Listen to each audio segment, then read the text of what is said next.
नमस्कृत्य नरं चैव नरोत्तमं देवीं सरस्वतीं व्यासं ततो जयमुदीरयेत्। ओम नमो भगवते वासुदेवाय। ओम नमः पितामहाय। ओम नमः प्रजापतिभ्यः। ओम नमः कृष्णद्वैपायनाय। ओम नमः सर्वविघ्नविनायकेभ्यः।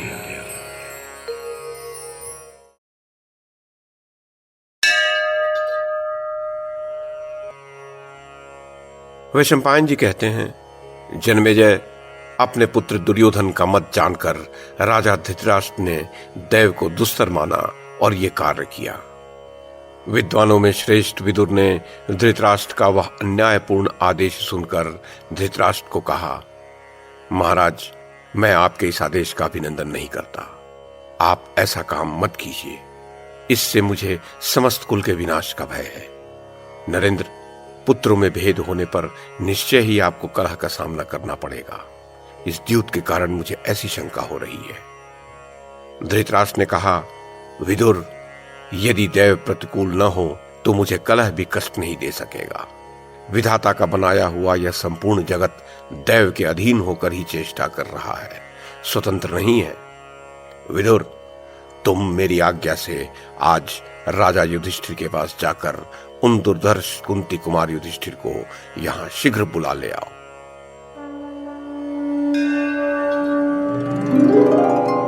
वैशंपायन जी कहते हैं, जन्मेजय तदनंतर राजा धृतराष्ट्र के बलपूर्वक भेजने पर विदुर जी पांडवों के पास गए। तब युधिष्ठिर बोले, विदुर जी, आपका मन प्रसन्न नहीं जान पड़ता। आप कुशल से तो आए हैं ना? वृद्ध राजा धृतराष्ट्र के पुत्र उनके अनुकूल चलते हैं ना? तथा सारी प्रजा उनके वश में है ना? विदुर ने कहा, राजन, राजा धृतराष्ट्र अपने जाति भाइयों तथा पुत्रों सहित सकुशल हैं। अपने विनीत पुत्रों से वे प्रसन्न रहते हैं, उनमें शोक का अभाव है। वे महामना अपनी आत्मा में ही अनुराग रखने वाले हैं। कुरुराज धृतराष्ट्र ने पहले तुमसे कुशल और आरोग्य पूछकर यह संदेश दिया है कि वत्स, मैंने तुम्हारी सभा के समान ही एक सभा तैयार कराई है। तुम अपने भाइयों के साथ आकर अपने दुर्योधन आदि भाइयों की इस सभा को देखो। इसमें सभी इष्ट मित्र मिलकर द्युत क्रीड़ा करें और मन बहलावें। हम सभी कौरव तुम सबसे मिलकर बहुत प्रसन्न होंगे। महामना राजा धृतराष्ट्र ने वहां द्युत के स्थान बनवाए हैं। उनको और वहां जुटकर बैठे हुए धूर्त जुआरियों को तुम देखोगे। राजन, मैं इसीलिए आया हूं। तुम चलकर उस सभा एवं द्युत क्रीड़ा का सेवन करो। युधिष्ठिर ने पूछा, विदुर जी, द्युत में तो कलह होता है। कौन समझदार मनुष्य द्युत क्रीड़ा पसंद करेगा? अथवा क्या आप इसे ठीक समझ रहे हैं? हम सब लोग तो आपकी आज्ञा के अनुसार ही चलने वाले हैं। विदुर जी ने कहा, विद्वान, मैं जानता हूं द्युत अनर्थ की जड़ है। इसी कारण से मैंने उसे रोकने का प्रयत्न भी किया, तथापि राजा धृतराष्ट्र ने मुझे तुम्हारे पास भेजा है। ये सुनकर तुम्हें जो कल्याण कर जान पड़े वो करो। युधिष्ठिर ने पूछा, विदुर जी, वहां राजा धृतराष्ट्र के पुत्रों को छोड़कर दूसरे कौन कौन से द्युत खेलने वाले हैं? ये मैं आपसे जानना चाहता हूं। आप उन सब के विषय में बताइए जिनके साथ मिलकर और सैकड़ों की बाजी लगाकर हमें द्युत खेलना पड़ेगा। विदुर ने कहा, राजन, वहां गांधार राज शकुनी है, जो द्युत का बहुत बड़ा खिलाड़ी है। वह अपनी इच्छा के अनुसार पासे फेंकने में सिद्धहस्त है। उसे द्युत विद्या के रहस्य का ज्ञान है। उसके सिवा राजा विविंशति, चित्रसेन, राजा सत्यव्रत, पुरुमित्र और जय भी रहेंगे। युधिष्ठिर बोले, तब तो वहां बड़े भयंकर, कपटी और धूर्त जुआरी जुटे हुए हैं।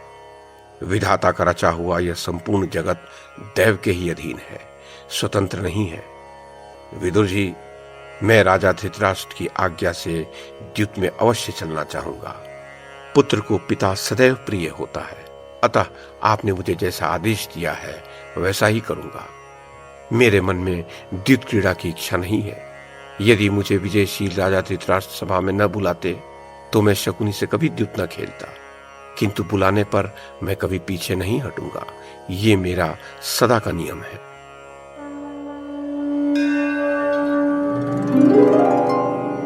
वैशंपायन जी कहते हैं, जन्मेजय विदुर से ऐसा कहकर धर्मराज युधिष्ठिर ने तुरंत ही यात्रा की सारी तैयारी करने की आज्ञा दे दी। तदुपरांत सूर्योदय होने पर उन्होंने अपने भाई बंधुओं, सेवकों, द्रौपदी आदि स्त्रियों तथा पुरोहित धौम्य के साथ स्वस्ति वाचन कराकर ब्राह्मणों को आगे करके हस्तिनापुर की यात्रा प्रारंभ की।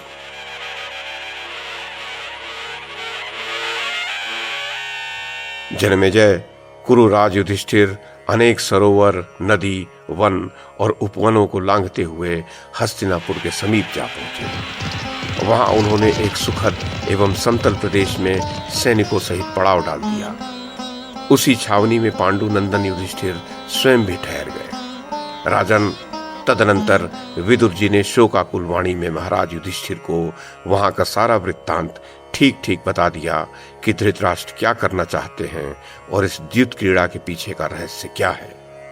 तब धृतराष्ट्र के द्वारा बुलाए हुए काल के समयानुसार युधिष्ठिर हस्तिनापुर में पहुंचकर धृतराष्ट्र के भवन में गए और उनसे मिले। इसी प्रकार महाराज युधिष्ठिर भीष्म, द्रोण, कर्ण, कृपाचार्य, अश्वत्थामा, दुर्योधन, शल्य, शकुनी तथा जो राजा वहां पहले से ही आए हुए थे उन सब से मिले।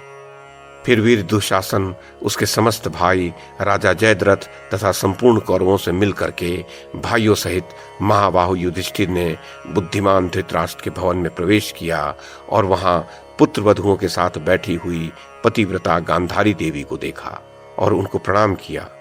गांधारी ने भी उन्हें आशीर्वाद दिया। तत्पश्चात उन्होंने वृद्ध चाचा प्रज्ञाचक्षु राजा धृतराष्ट्र का पुनः दर्शन किया। राजा धृतराष्ट्र ने कुरुकुल को आनंदित करने वाले युधिष्ठिर तथा भीमसेन आदि चारों पांडवों का मस्तक सूंघा।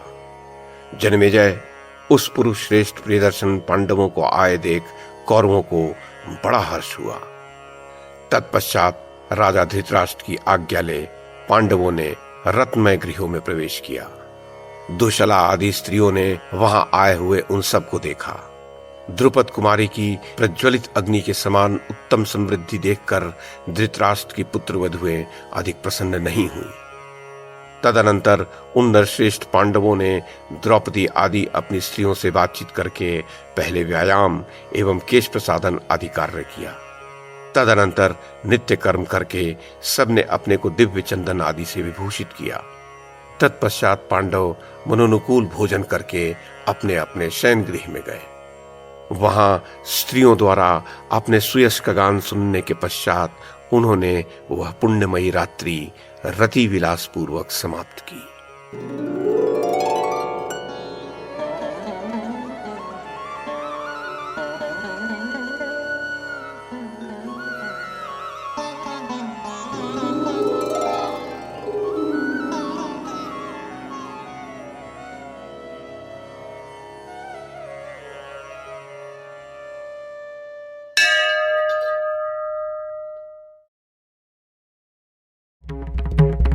YouTube के माध्यम से महाभारत की कथा को एक श्रृंखला के रूप में प्रस्तुत करने का हमारा ये प्रयास यदि आपको सराहनीय लगा हो तो कृपया इस कड़ी को लाइक और शेयर करें, चैनल को सब्सक्राइब करें और बेल आइकन को दबाएं। साथ में अन्य लोगों को भी देखने के लिए प्रेरित करें। धन्यवाद और नमस्कार।